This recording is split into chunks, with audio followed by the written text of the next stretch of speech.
Milestone school and কলেজে বিমান বিধ্বস্তের ঘটনায় জাতীয় বার্ন অ্যান্ড প্লাস্টিক সার্জারি ইনস্টিটিউটে 11 জনের মৃত্যু হয়েছে। আশঙ্কাজনক অবস্থায় রয়েছে আরও 8 জন। বর্তমানে এখানে মোট 44 জন চিকিৎসা নিচ্ছেন বলে জানিয়েছেন ইনস্টিটিউটের পরিচালক ডাক্তার নাসির উদ্দিন। বুধবার দুর্ঘটনায় দগ্ধদের সর্বশেষ তথ্য জানাতে আয়োজিত সংবাদ সম্মেলনে এ তথ্য জানান তিনি বলেন, এখন পর্যন্ত বার্ন ইনস্টিটিউটে নিয়ে আসা 11 জনের মৃত্যু হয়েছে।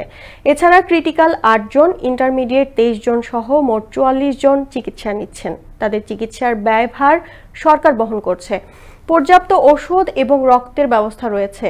দগ্ধদের চিকিৎসায় সিঙ্গাপুরের বিশেষজ্ঞদেরও পরামর্শ নেওয়া হচ্ছে জানিয়ে ইনস্টিটিউটের পরিচালক বলেন, বিশেষজ্ঞদের চিকিৎসা প্রোটোকল জানানো হয়েছে। আমরা নিজেরা যেভাবে আলোচনা করছিলাম বা পেশেন্টের ম্যানেজমেন্ট করছিলাম, সিঙ্গাপুরের যে ভদ্রলোক আসছেন উনি আমাদের সঙ্গে বসছিলেন।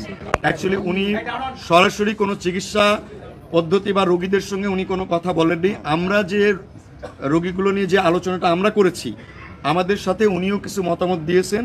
এই মতামতের ভিত্তিতে আমরা ক্যাটাগরি এবং ম্যানেজমেন্ট প্রোটোকলটা আবার ঠিক করেছি। আগের মতো আমাদের তো এর আগেও শিশুদের ডেফিনেটলি রেগুলার বেসিসে আমরা চিকিৎসা করে থাকি। ওই পয়েন্টগুলো মনে রেখেই তাদের জন্য যেটা প্রযোজ্য সেইভাবে আমরা ম্যানেজমেন্ট প্রোটোকল ঠিক করি।